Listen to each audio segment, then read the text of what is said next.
Jason Graystone. Welcome to Focus on the Fun Stuff. Thanks for having me. I'm excited for this. Sounds fun.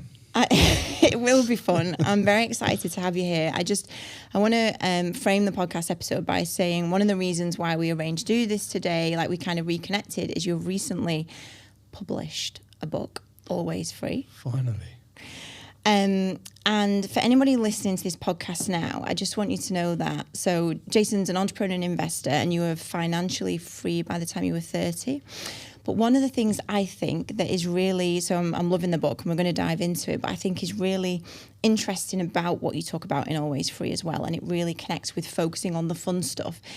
It's not just about being financially free, though it enables everything else. You talk a lot about being time free. Mm-hmm.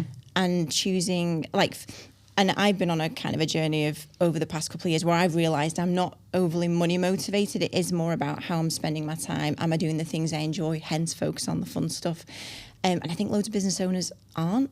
Yeah. Like they're trying to get financially free and also not even spending their time how they want to. Yeah, I think the fun stuff is what makes a life. And, when you focus on the fun stuff, if you can truly focus on the fun stuff and delegate any of the uninspiring stuff that you wouldn't choose to do necessarily or you're not good at and you just feel like you have to do it. But ultimately, you want to build a life that you are who you want to be and you want to be doing the things that you would choose to do, if money wasn't an object. Mm-hmm. And if you can get into that position, then that is life. That is freedom, right? The financial element is just if you ever needed to stop, how much time you could buy into the future. So that comes down to how you manage the money. But really, life's about fun, doing things that are meaningful to you. And that's why, I love your work as well, because it's all about that. Yeah, no, totally. So you are financially free by the time you were 30, but in no way, shape or form has your life up to 30 being a kind of an easy step up, an easy path there. You weren't from a privileged childhood. I guess all of the cards weren't necessarily stacked that you should have created a life that you have, I feel like, from reading the book. No, you say that, but I don't know anyone that has become financially very result of having it easy in the beginning part of life. Very true. I kind of think you need that one to create the other. I think our values are formed in childhood. So whatever we perceive to be missing most as a child, we then value the most, and then we kind of strive to achieve those things. Mm-hmm. And for me, you don't know what money is as a kid, but really what I wanted was security. It was just stability and security. And as I've navigated life, I then figured out that money was a great lever for security and control and stability and all the rest of it. So money was kind of a byproduct of this driver to just want security. So my earliest memories, bailiffs knocking on the door, really? For electricity, pitch black. My dad had left before I was born to make ends meet. My mum would drop me off, while she went and worked in taxi ranks and things like that, and she would drop me off at our babysitter's house, who just happened to be like a renowned underground gangster in London, and his wife, and they would babysit me, and they'd be smashing and crashing plates in the house all day. So, my earliest memories were unstable, unsecure, no leadership, no direction, no peers, no father figure, and no money. And although I didn't know what money was, I definitely realised pretty quickly that money is one of the things that can give you security and help you start controlling a life rather than sort of all this stuff happening to you that's out of your control. Mm-hmm. There was a period of time, I think where all this kind of, there was a turning point for me when I was 13 where I was on this, we grew up on this council estate called Hatfield Mead in South London, and every Friday everyone would kind of congregate at the foot of the steps of our block, and they'd have a mothers' meeting talking about how the week, money would come up as this kind of negative thing, and I wasn't particularly listening out for that. But what made me really plucked my ears up was this guy Roy used to come down and take everyone's money and go and do a syndicate lottery at 7:30. Right. And then for the next 10 minutes they would be talking about how amazing the money would be. And I just remember thinking, that's weird, because is it bad? Is it good? And I had this kind of conflict, and I remember thinking, well, is it good or bad? And then coincidentally that year, I wanted this BMX for my 14th birthday, and my parents said, oh, look, we can't afford the bike, but if you can raise half the money, we'll put the other half in October and you can go and buy the bike. So I started doing this car wash, and there was like this green in the middle of our estate where all the cars were parked around. I washed one car, got £5 plus £2 tip, and I said to my mate Gareth, I said, like, oh, this is great, I'm going to get the bike in no time. And he was like, oh, do you want me to help you? And I was like, oh, I don't know, because I don't really want to pay you, because I want to get the money for myself. But anyway, and this is why I love your stuff. But he my stepdad came in my room and said, I'm going to the shop, do you want anything? And something just made me give him everything I'd earned that day to get another bucket and sponge. And the next day, we washed 4 cars. And then after 4 weeks, I had 4 friends washing cars, but I wasn't washing the cars. Oh my gosh. I was just knocking on the doors and booking in the next one, and basically just doing the stuff that was more fun. Yeah. And I delegated all the uninspiring stuff, and it was like I discovered fire. I just remember thinking, wow, this must be why people aren't happy with money.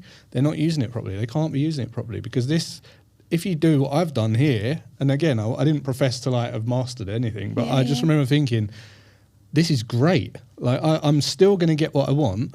It might take me a little bit longer, but I'm living such a happier life, and I can get the things I want. Oh my gosh. So, that's what I love about your stuff. You're dedicated to help people delegate the uninspiring stuff and focus on what they're really great at and more of the fun stuff. And, that's really been the key to everything I've done. It really is.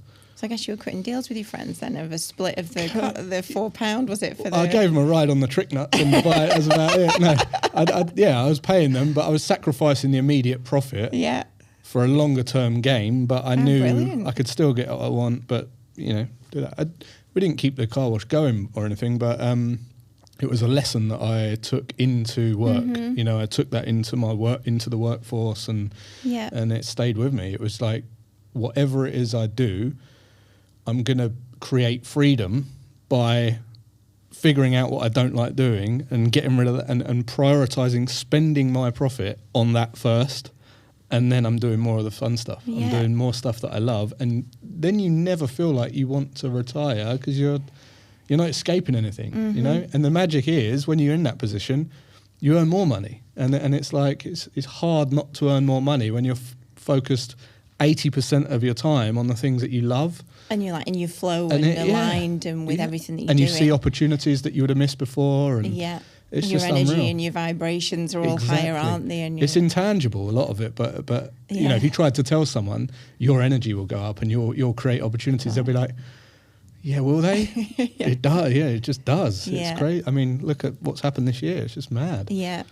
So, obviously you learned this lesson, like you had a little mini empire of car washing at a young age, but then when you left school, and because I read in the book that, was it the birth of your first son that made you realise, like, oh, hang on a minute, I need to sort out my financial freedom and where I'm going. Like, what were you doing up to that point? Yeah, so I was always had this idea that I'd become financially independent. I think that's very common. I think a lot of people have that, but I really, really wanted it. I had a strange connection with money and how it wasn't about buying things. It was about my freedom. Yeah. It was about that. It was a weird relationship I had with money, and still do. I still see it in a different way to most people I speak to. But when I had my son, we found out when we was going to have my son when I was only 22 when we found out. Wow. And he's 20 now, so right. I'm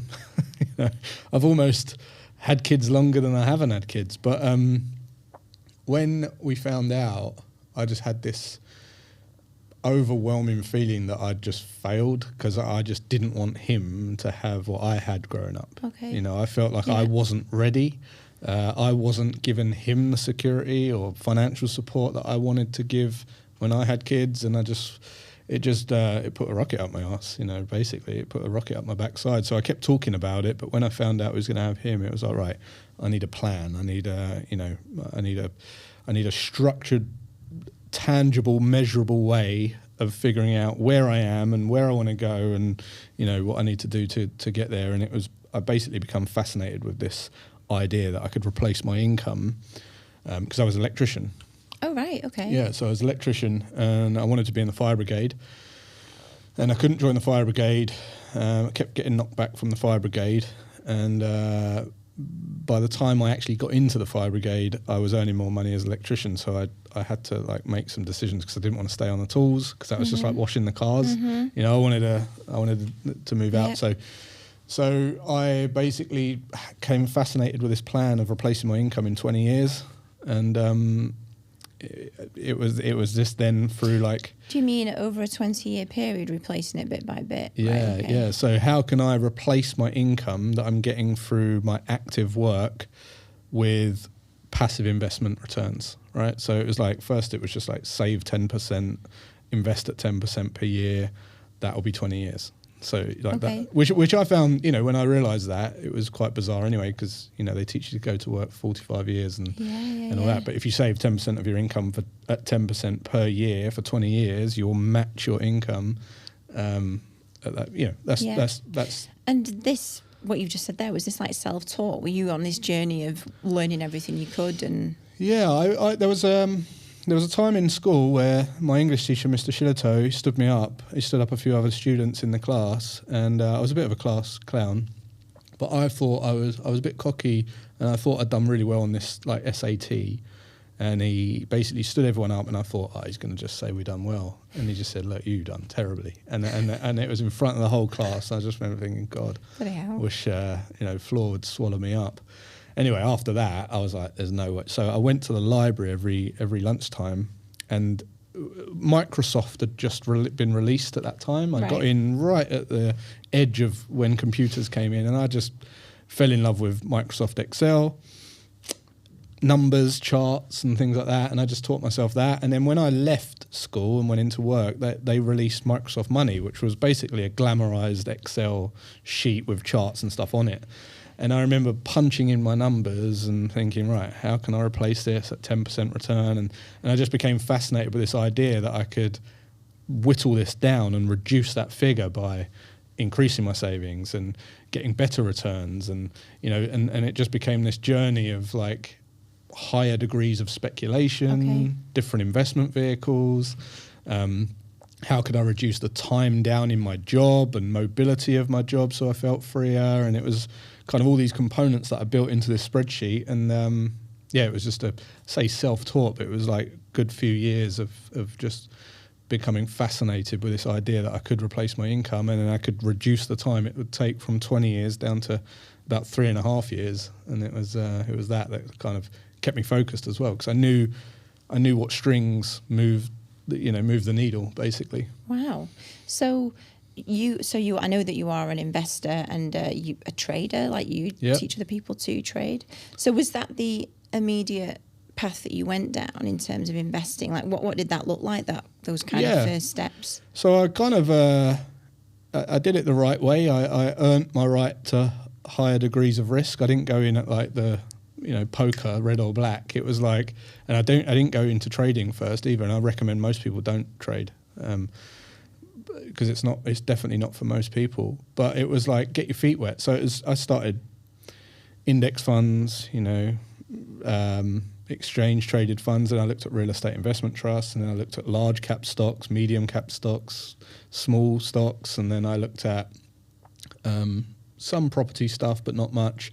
And then I went into swing trading, and then I went into, there was a period of time where I needed to grow my income to put more into the pot so that I could manage the whole pot and then get out of the job.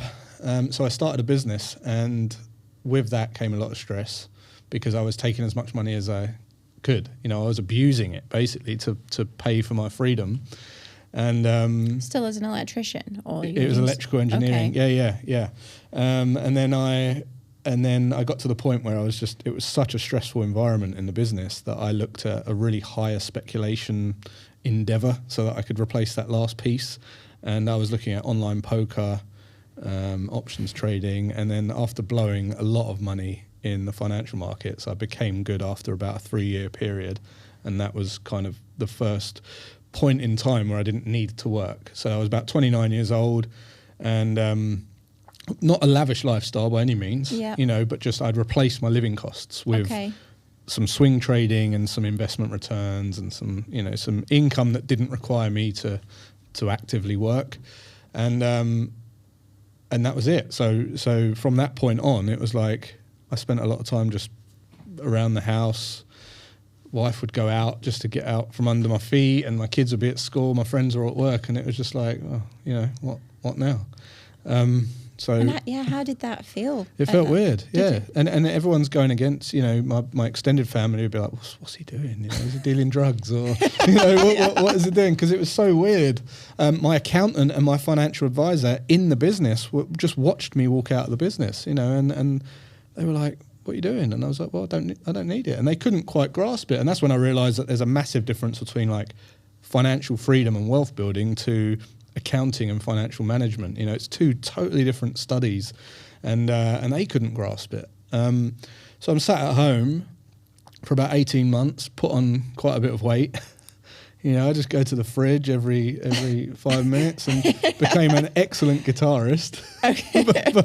but then it was like, I need to do something. And that was when I started just doing a lot of networking, and just getting around people. And then I would have conversations with entrepreneurs around, their money, and they would be interested in what I'd done.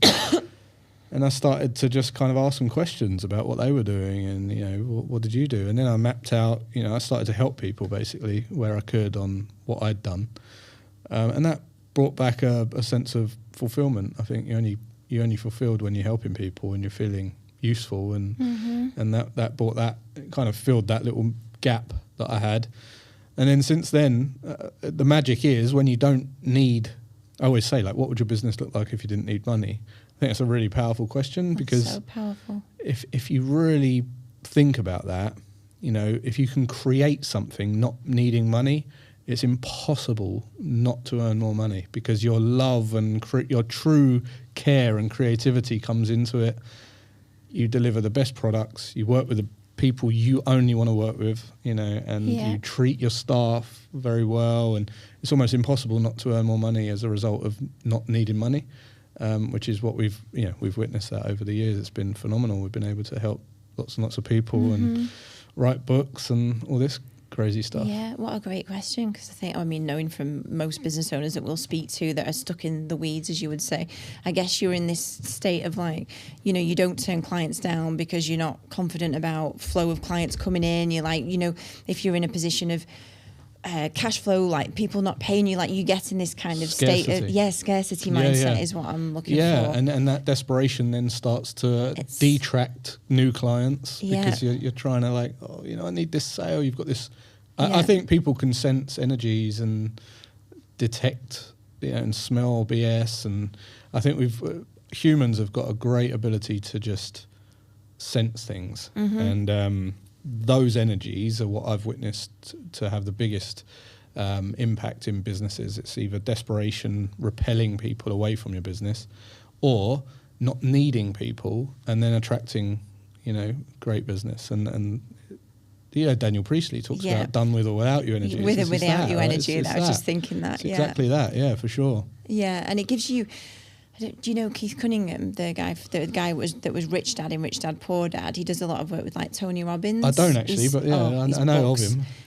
Fantastic. There's a book called The Road Less Stupid, and in it he talks a lot about thinking time. Like the smartest thing any business owner can do is schedule in thinking time, and I feel like that fully comes from this energy of because most business owners are so much like in this reactive, solving a problem, crisis, paying bills.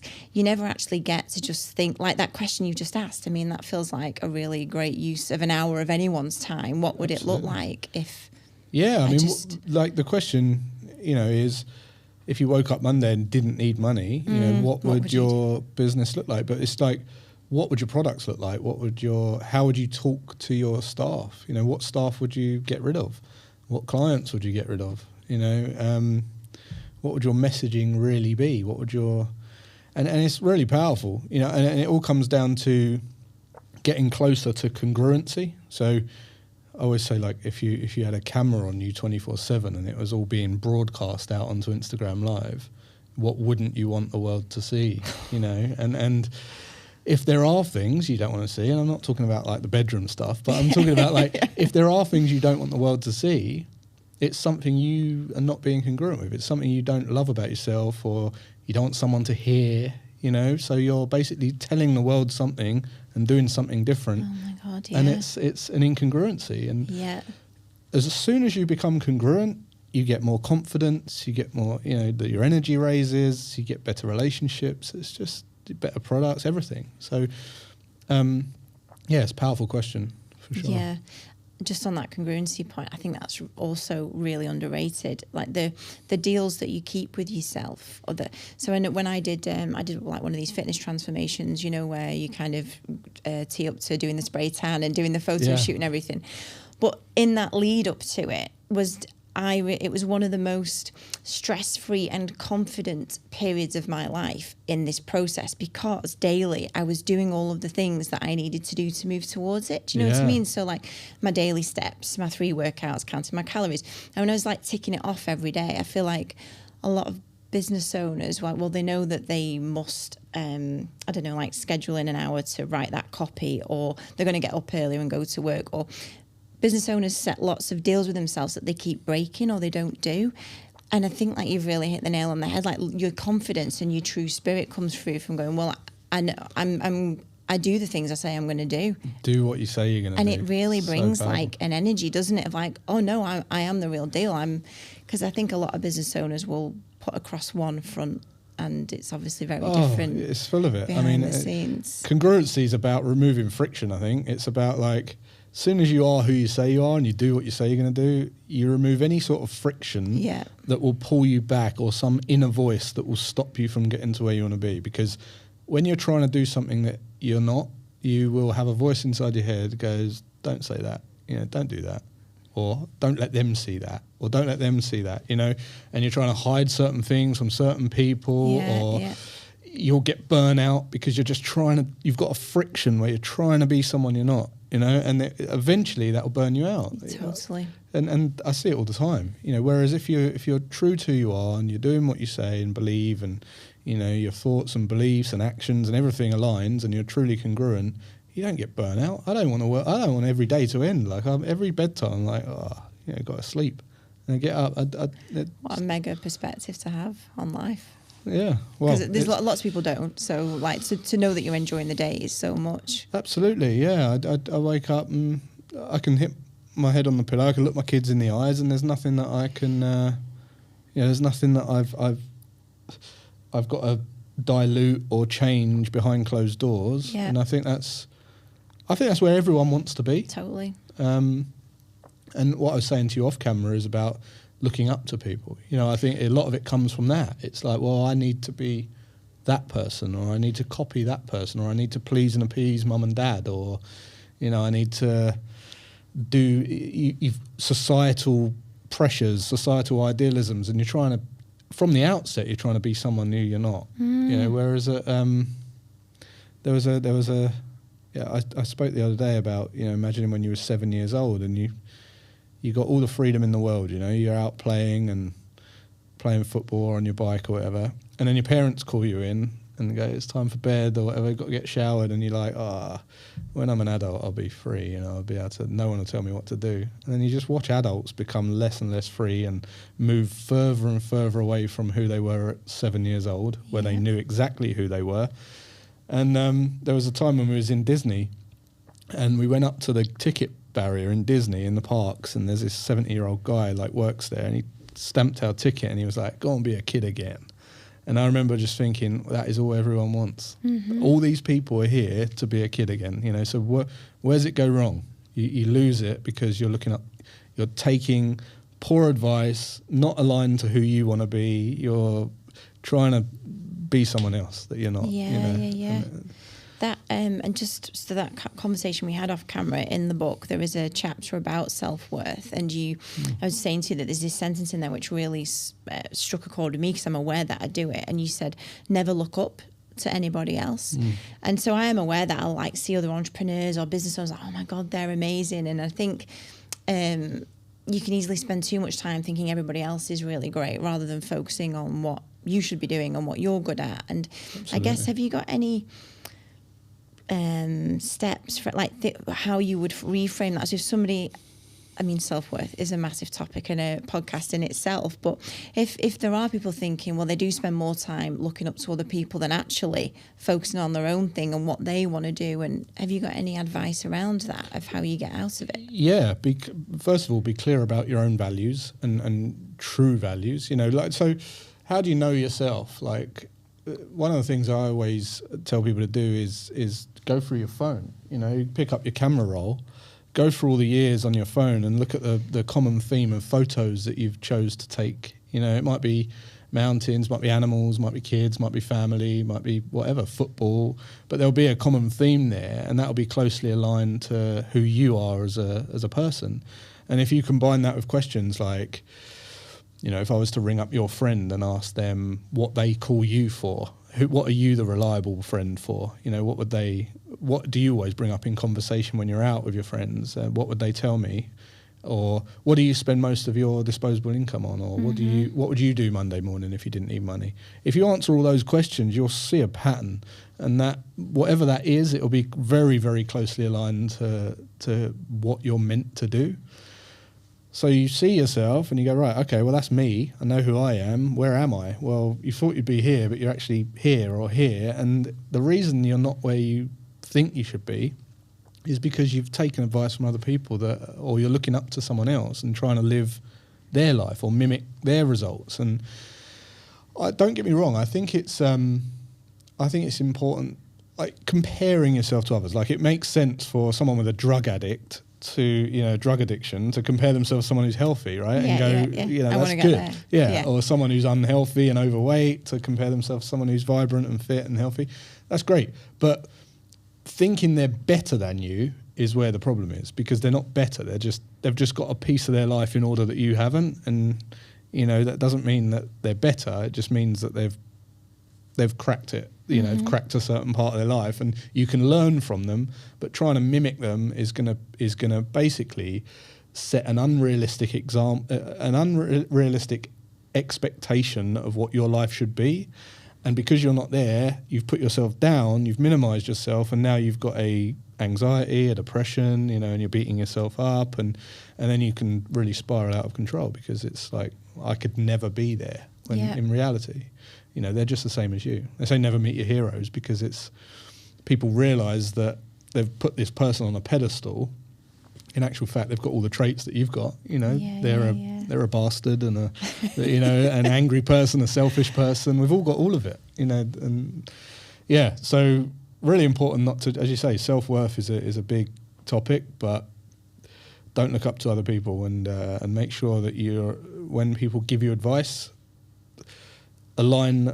I'll give you an example. My dad, when I learnt to drive, my stepdad, I said, shall I learn in a manual or an automatic? And he said, learn in a manual, because then you can drive both. And I just accepted that. Yeah.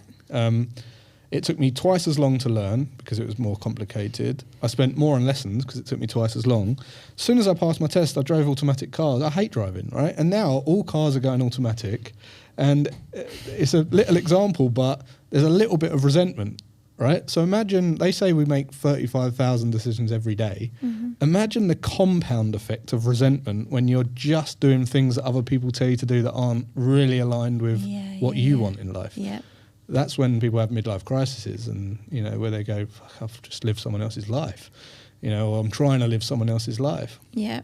So being able to just take information from people with a pinch of salt and then go, I like that and I like that, but I want this, so I'll use that information to carry on my path. That's a power, you know, that's a superpower for sure. So in terms of carrying on your own path, and in the book, and I don't feel like we're giving too much away, like there's so much in the book, it is fantastic, and I really recommend everyone gets a copy.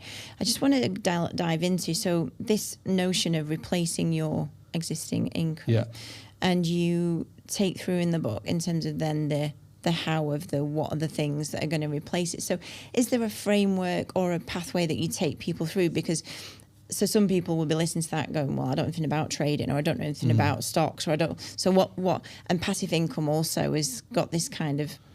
I think people think of laptops in Bali, don't they? So. Well, if you've got your laptop out, it's not passive. No, you do explain that really well in the book. Like, if you're having to do something, it's not passive. If somebody else is doing it for you and you're sat on the beach in Bali, that's great. Yeah. So, like in terms of then some actionable things for people to think about in replacing their income, where do people start with that? Yeah, I would start by actually looking at your work that you're doing and seeing how you can make that first mobile. And then, as in from anywhere. Yeah. Okay. Right. So COVID solved that problem for a lot of people. Yeah, it did. There's a book by Tim Ferriss called The 4-Hour Work Week, and half of that book is basically how he persuaded his boss to work from home to make it mobile. And then the second half of the book is how he made it passive by reducing the time he spent working, because once no one was looking at him, he then delegated all of the uninspiring stuff, like I did with the car wash, until he was just doing the few things that he enjoyed, and then he made more money as a result of doing that.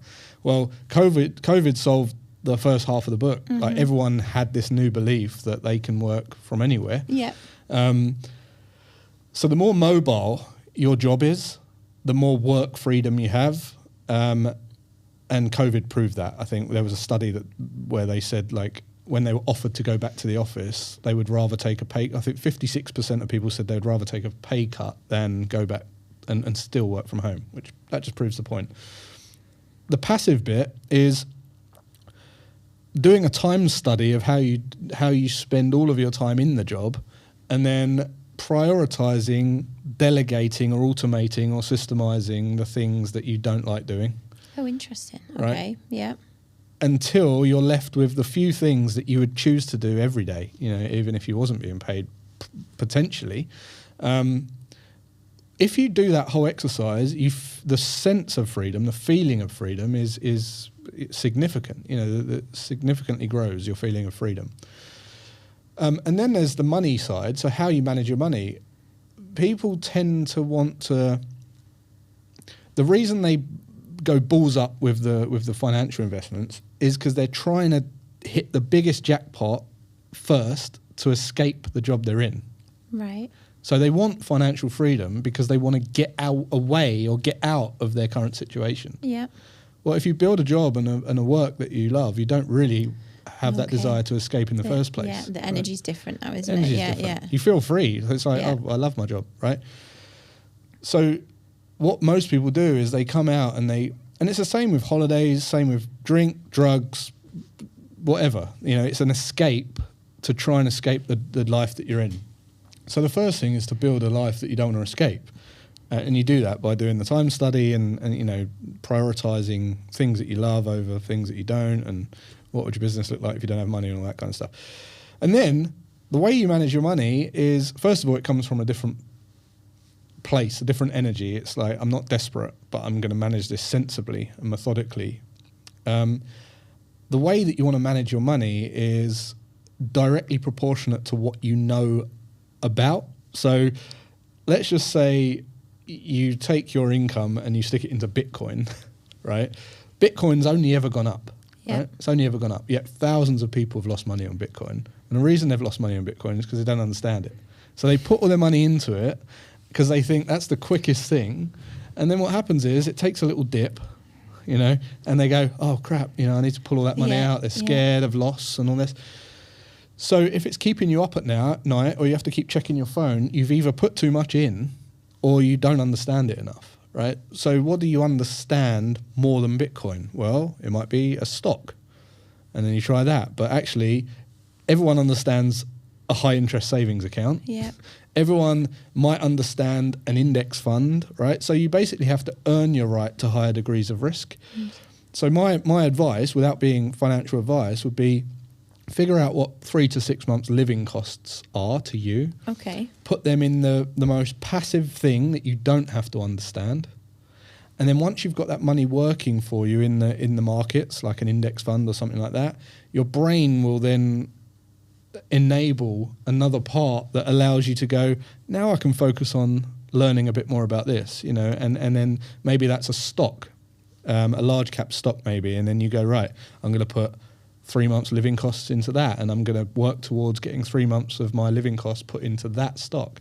And then you go again. And because you've built this pyramid that where most of your capital is in the most passive and it doesn't require you to think about it, and then a little bit more in the higher speculative, and then, you know, by the time you get to putting 5% in Bitcoin, if that all crashes down, it doesn't matter because the rest is still stable. You know, if Bitcoin goes tits up, it doesn't matter. You know, your brain, you're not staying awake at night because you've built it in a way that's proportionate to your understanding of each of the vehicles. Does that make sense? Yeah, definitely. So, you know, I explain a lot about this in the book, but that is my life. My life was understanding each of those things so that I could earn my right to put my money into it. I don't think people earn their right to put money into investments. So true. You know? Just it's the thing that's being talked about on Instagram, or some gurus talking about Bitcoin, or your barber, and they're like, or the taxi driver, you know, oh, that's good. Yeah. Might never ever take a stock tip from anyone or investment. You know, never take an investment tip from Warren Buffett, anyone, because if it happens to blow up, you know, and you grow your money quick, your mind will squander it. You will get rid of it. It's like lottery winners. You know, that's why they all go broke in 9 months. If you grow your money at a rate that your mindset can't keep up with, your mind will be the thing that gets rid of the money quickly. So you'll never keep it in any way. So you have to understand why you're putting money into certain things. Otherwise, you won't allow it to grow. Yeah. So, delayed gratification. Can I just chat to you about that a little bit? Yeah. Because I feel like this is a part of what we're talking about. So, I feel like most people I know in my life, like family, friends, I feel like most people have outgoings equivalent to pretty much what they earn. Income, I think like it's most of the population, isn't it? You know, so I know that in the book you talk about, well, the first thing you need to look at is your living expenses. Like, how do we reduce that down to a level whereby there's then money to invest in this or to save in these lower risk funds? Yeah, I mean, it's really tough at the moment. It is tough because the cost of living is rising. Yeah. The first thing is to stop the bleeding. So, like, recognize what you are spending money on that you are spending money on for other people. You know, that's the first thing. If you're going to be free, I was in Dubai last month, and this guy I was talking to, he said, "All right, we've just hit our target. You know, our next target is 50 million in revenue." And I was like, "All right."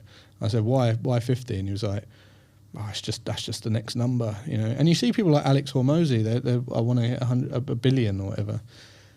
And you think, why?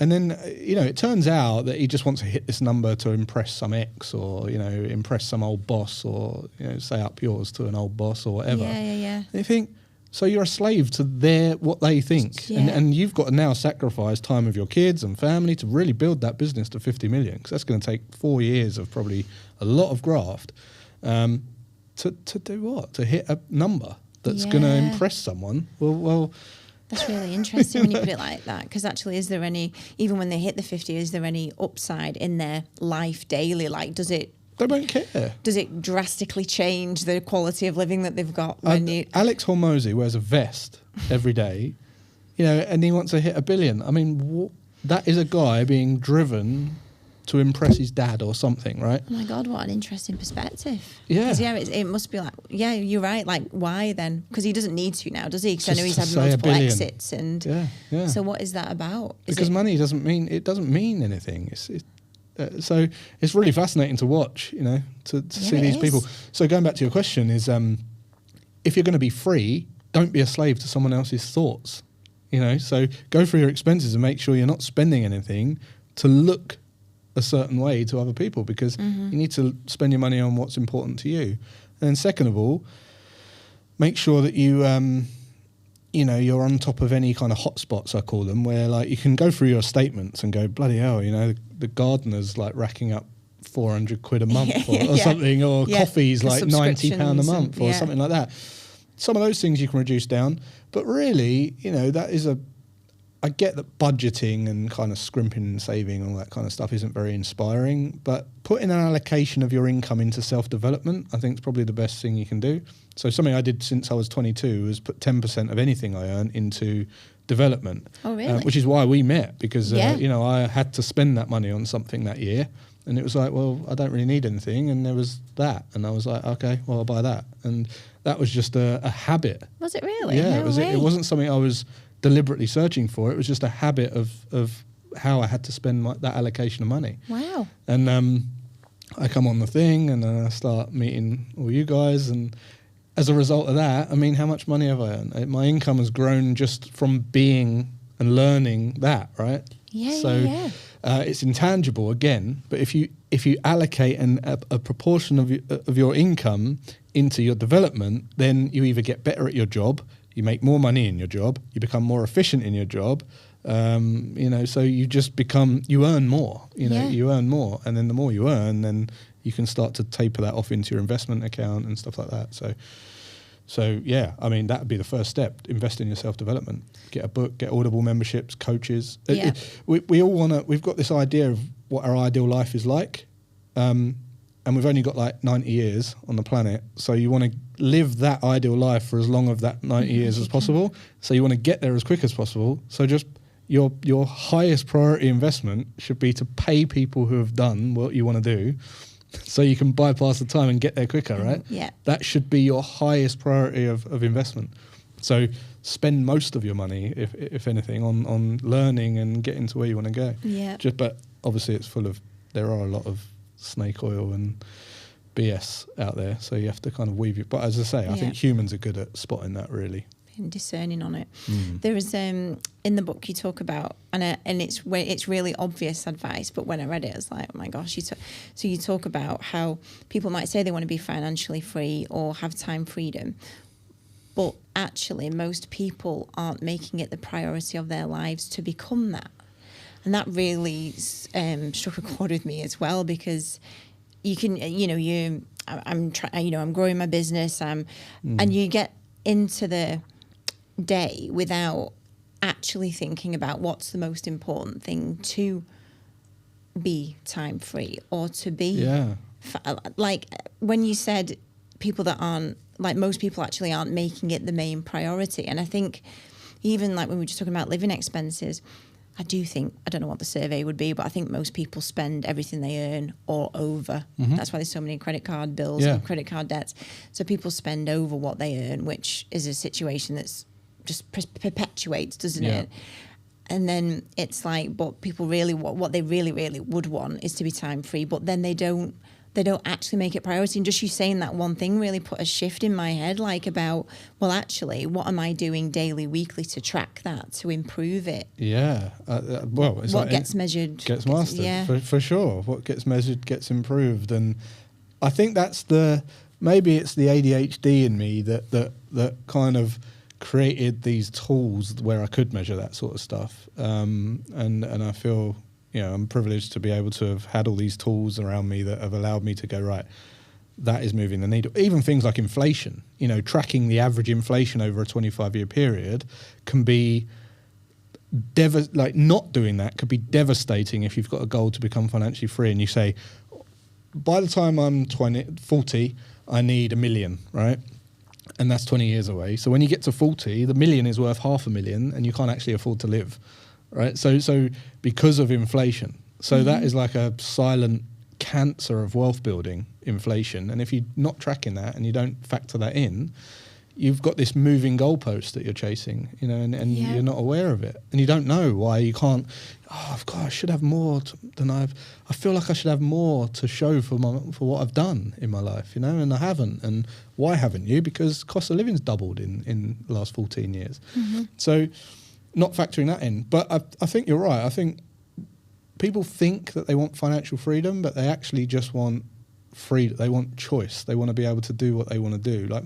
And that is all based on our values and how we get fulfillment. So my wife, the day we found out we was going to have the first son, she had a job and she was getting a lot of stick from the people in the office and one of them said, "Oh, you should get an abortion and all this." Her boss said that, and she felt really uncomfortable in the workplace. And we had no money, and I just remember saying, "Look, just leave.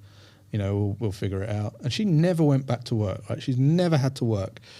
And her values are nurturing the kids, creating a home. She loves that, right? Now our kids are older, that fulfillment is diluting. Like she's got now an urge to feel meaningful again, right? So now she's looking for a job. So she's going out and getting a job. So for people on the outside looking in, go, "Oh, you never have to work. What a dream life." It's actually not about just being financially free. It's actually about fulfilling your values throughout your life. And your values will change throughout life. So it's about creating a life that allows you to live truly to your values and having the freedom and choice to maneuver and adapt to those values throughout your life. And that's really what it's about. Yeah. If you're not mentally free, you'll never be free at all. So mental freedom is the first thing you need to figure out, being who you truly want to be. That's important for sure. And when you said that you became financially free and you had this period of time, you're at home, you put weight on, you were going to the fridge and stuff. I just if we just go back to that period of time, so because I'm guessing ultimately that became like a massive period of learning that has led to this, because it's fine being it's fine being free in your time, but not if you then well, what? So just chat me through that period of time. Like, what was the key learnings from that? So that was the key learning. I was in a position where I decided to do a lot of networking, meet a lot of entrepreneurs who are running great businesses. I spent about a year doing that, and really what it boiled down to is I'd witnessed people who had loads of money. People were born into wealth and could do anything they want and go anywhere they want, and they were taking drugs because they were depressed. And the reason they were taking drugs because they were depressed, because they had no purpose, no drive, no sense of fulfillment. Right? They didn't know who they were, basically. Then I met entrepreneurs who were really great at earning money, loads of money every month, but had no money, and they had to create that every month, and it was like they were on this kind of hamster wheel. Yeah. And I saw that was very common, particularly 180 to 350,000 £1 a year. I just saw those patterns in these people. And then I knew people who worked a job that they love all their life, very happy, very content, very spiritual people, knew themselves in and out, 30 grand a year, but were resentful because they didn't have the money to have the experiential freedom that they wanted, right? So they wanted to do other things, so they felt a little bit held back. So I really just saw it like freedom. What is it? Freedom to me is just about having an empty calendar that you can fill up with whatever you choose, and enough money to cover those experiences that are important to you. Not buying a Lamborghini, or it might be a Lamborghini, but if that's not important to you, it's not a Lamborghini. It's whatever is important to you. And I kind of just really sat on that for a long period of time. People would keep saying to me, "Oh, really interested in hearing more about how you're in the position you're in."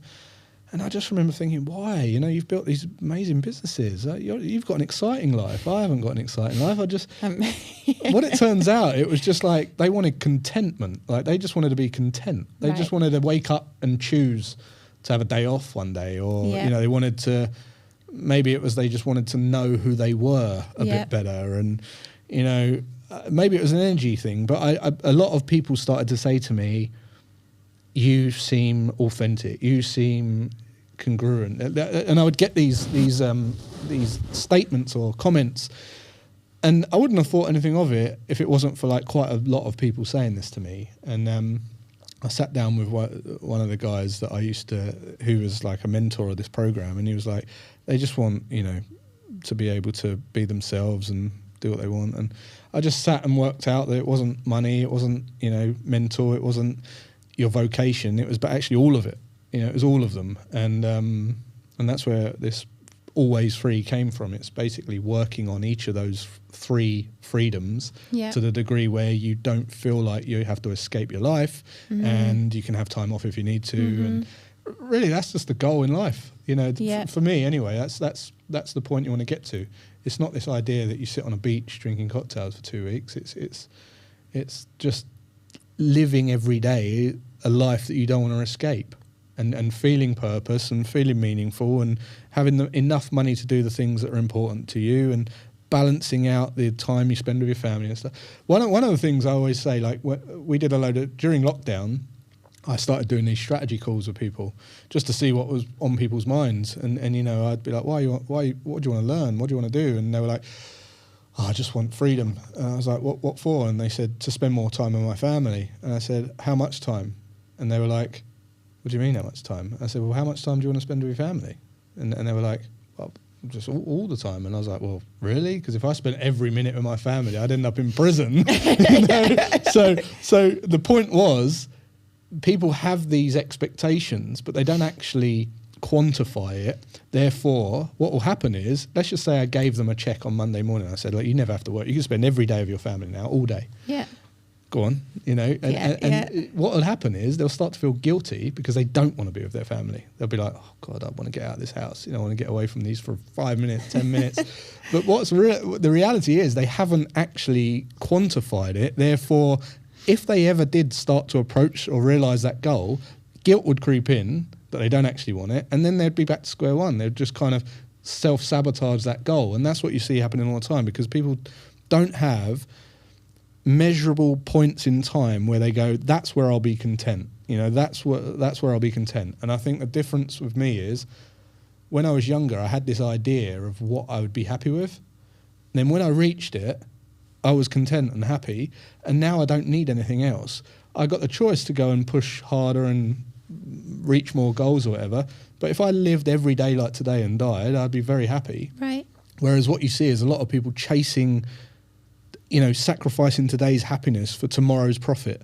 And tomorrow never comes, and there's always another tomorrow. And it's a 50 million, then it's 100 million, and it's this, that, and the other. Or so, do you mean like people don't have true clarity? They don't have clarity because they don't set the realistic expectation in the first place.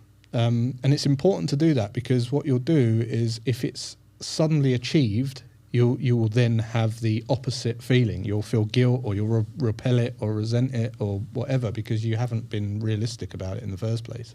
And just how, because I'm interested that when you said you became financially free and that you had enough to cover living expenses and a bit more, you said, but like how did you come to that figure that was like, this is enough? Was it just about, well, these are the bills, this is...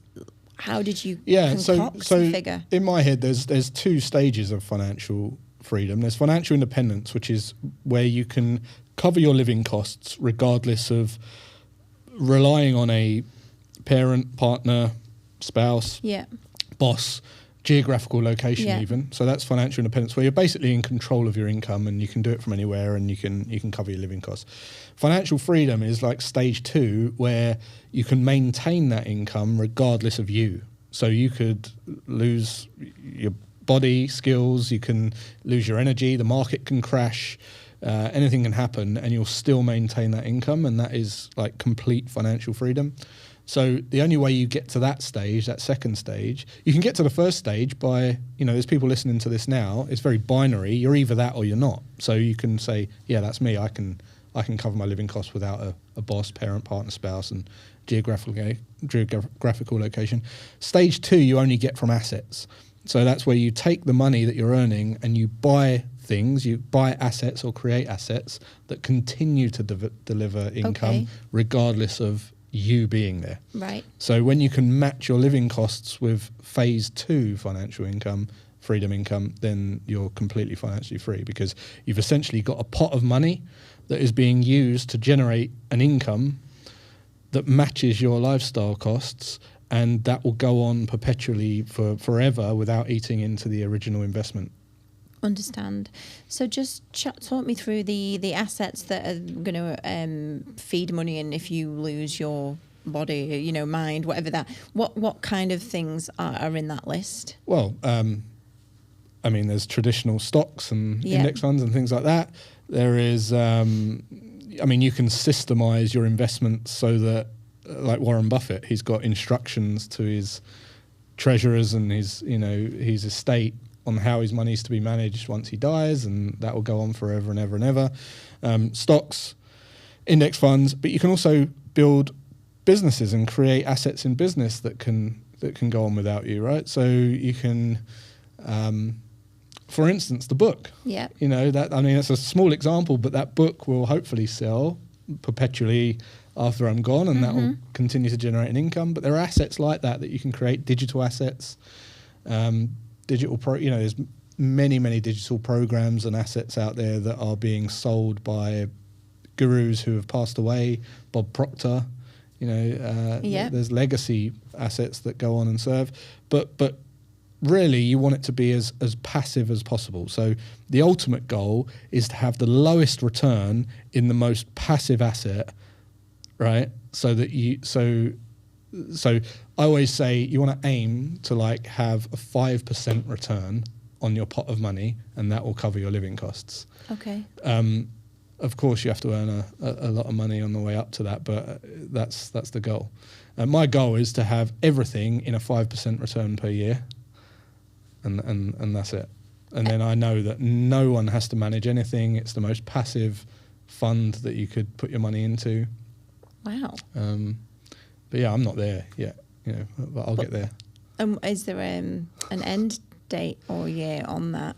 No, to be honest, nowadays, like, I'm just into.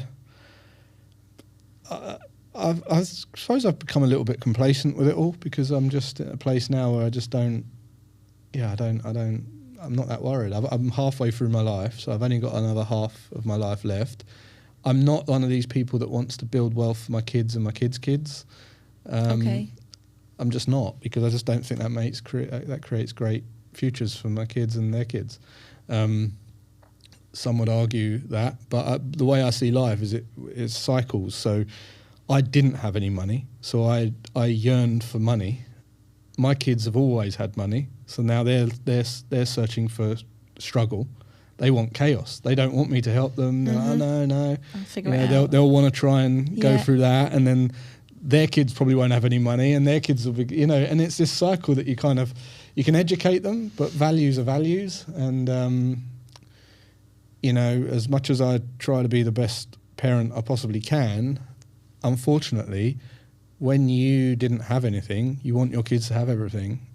And in doing that, you can almost flick it the other way, and now it's like, so yeah, it's fascinating. But I'm not one of these, when I had the conversation with the guys in Dubai, one of the things I was like, when is enough? Why do you want more? And he was like, it's just more generational wealth, more for my kids. And I said to him, I don't care about my kids. Like, it's not up to me to help my kids. Like, I've got one life.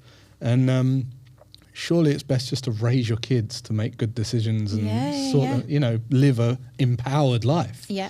Not just living off your dad's money, which is going to basically destroy your kid. There'll be a car crash, there'll be an absolute wreck of a person. So yeah, fascinating. But I'm in a position now where I'm just trying to figure out where that sweet spot is, I guess. Like, I don't want to leave anything. At all.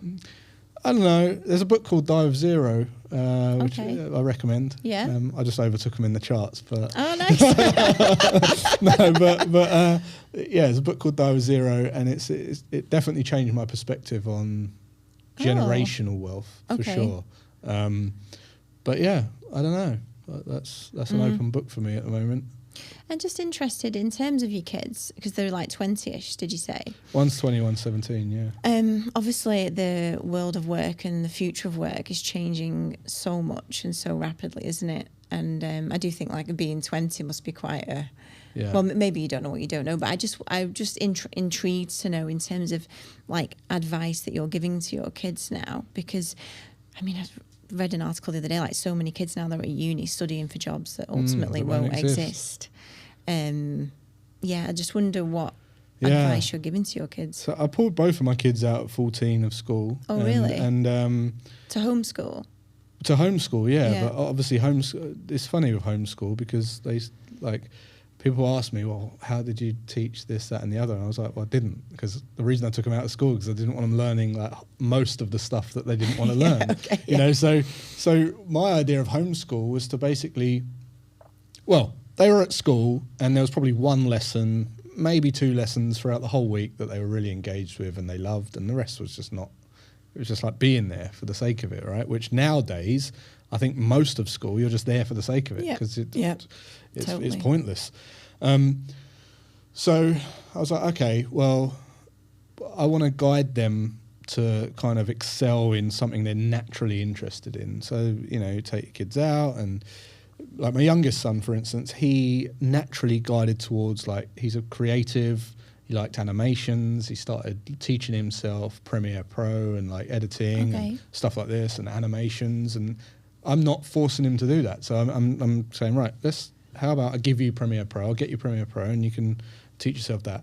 He starts building a YouTube channel, teaching people how to edit on his journey. He's learning things, teaching it. And by the time he's 16, he's doing Reels and YouTube Shorts for like most of the people in the KPI program, earning like $5-6 a month by the time he's 16. Really? Yeah.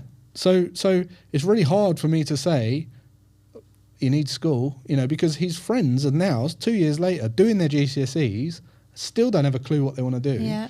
And yet he doesn't feel like work. He's just doing this, doing the editing, building his channel, doing the thing, and making money. And now, it got so silly that it got to the point where we went on holiday and I was like, mate, you can't work for all these people. Let's just work for me. So he became my editor and he took my YouTube channel like from 50,000 to 500,000. Like he just does all my editing now. So it's now like we're a great team, we're friends, it's just amazing. So that's an example of why I think you just guide your kids to do it. I'm not saying you should pull your kids out of school. If they love school, great. Yeah. I personally don't get the argument that people go, oh, what about the social skills? I mean, have you tried talking to kids? They can't talk to anyone these days. Like social media's killing social skills much more than the playground can make up with. Like the playground social building is not keeping up with social media. So that's the key there. But guiding your kids. So it's about identifying what area they're interested in, slightly pushing them into that, and then supporting them. That was part of the reason that drove me to do what I did, is so that I could be in a position where I could support my kids in an area, not let them, spoiled or entitled, slap them around the ear when they're getting a little bit out of place. But it's just like, no, come on, let's push on that. You want to do that? Let's push on that a little bit, and then they find their feet. It's like, oh, I don't really like that bit. I don't like that bit. I like this bit, and you can kind of just mold it until eventually they're doing something where at least they enjoy, which seems to be half the battle in life. Most people are doing stuff they don't enjoy. Totally. And then after that, it's just teaching them how to manage their money and how to make decisions.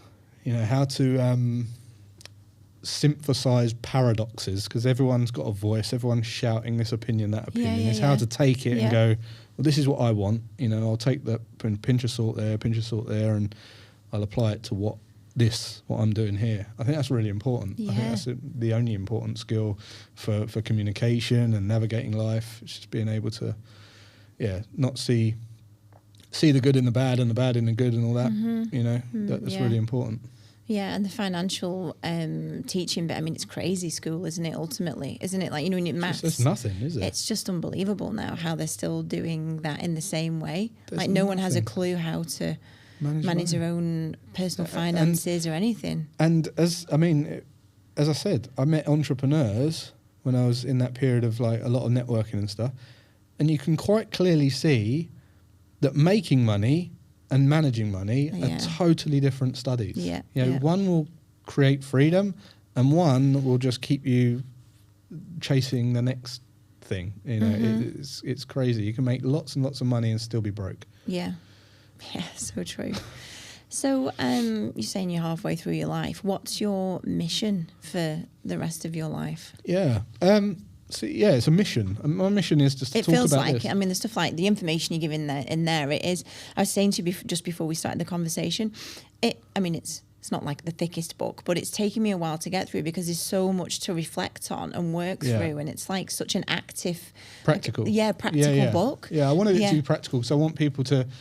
always free to me is more... It is a mission. It's more than just...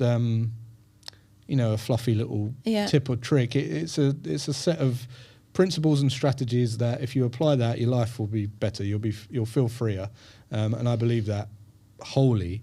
And it is a mission. So I don't have any goals. I don't have any aspirations or anything. I mean, I'm in a position where I've got nothing. I'm not striving for anything, right?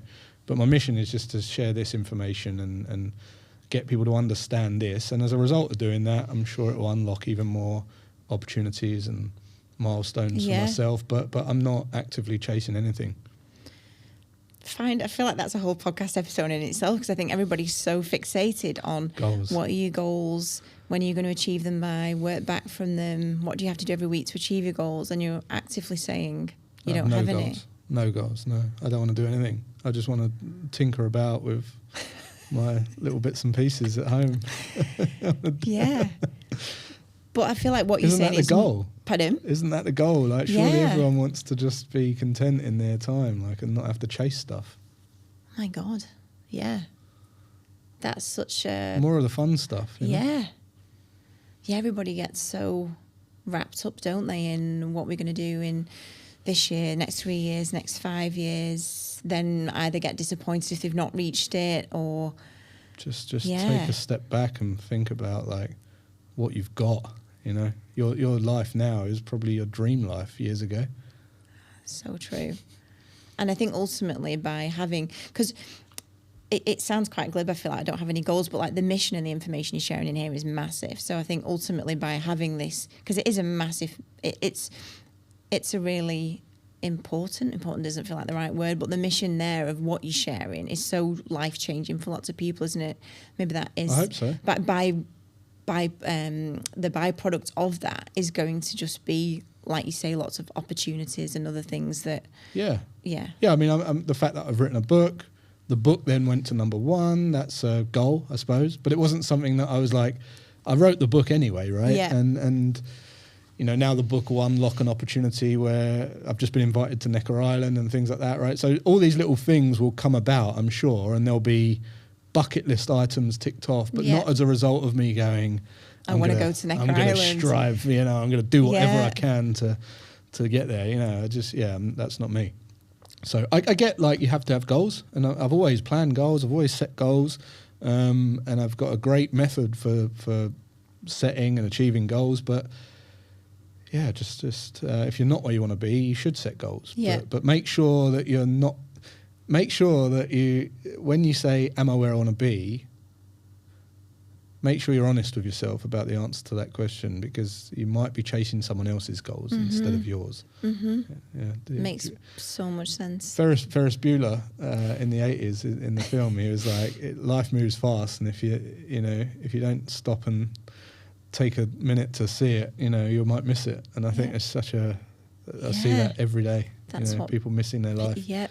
And then they get a health scare, and then all of a sudden they've just got one problem, their health, and it's too late. So, oh my God, that's so true. When I had Daniel Priestley on the podcast back before Christmas, he also said to me about he doesn't have goals anymore. Like because he's living in such alignment of the things that he really loves doing, like opportunities, like he literally said the same thing as you, like opportunities are coming his way and things he could never have dreamed of anyway that are now, like, I mean, today, as we record this, he's just been on the podcast with Hormozy and Cody Sanchez and Stephen, and he said to me, I don't have particularly goals now because there's just so much stuff happening via doing the things that I enjoy doing really well. Yeah. It's like a really similar energy, isn't it? Yeah. And it's a great place to be. I mean, he works harder than I would like to work, but but yeah, it's a great position to be in for sure. Dan's great. Yeah, no, he is. Jason, it's been an absolute pleasure today. Congratulations on the book as well, because you did go to #1 in, was it like several categories? 7, I think. That 7 we saw. categories. Yeah, in at least 3 countries. So yeah, it was really over. It's a big category. It was fine. We were up against some giants in the finance. So what was the actual category? Finance. Well, we hit entrepreneurship and business, and then we did finance, investing, personal finance, and wealth management, and all these other ones. So, oh wow! Yeah, and it's then crazy. I know you knocked Gary Stevenson off the top, didn't you, of #1? And he was quite a Marmite character of late, because he was on that episode with Stephen and Daniel. Yeah. But yeah, you knocked him off the top. I did. And Stephen Bartlett. But But to see that book with, like, you know, some of my greatest mentors, like Benjamin Graham, the intelligent investor, you know, it was just such a phenomenal thing. How such fantastic. a strange feeling. Yeah, it's amazing. Thank you, Jason. I mean, if people, where can people find you and where can people order the book? Yeah, alwaysfree.com. If you go to alwaysfree.com, you'll see the book, you'll see me, you can connect with me and all the rest of it. Awesome. Thank you so much for today. It's been amazing. Oh, thank you very much. Cheers.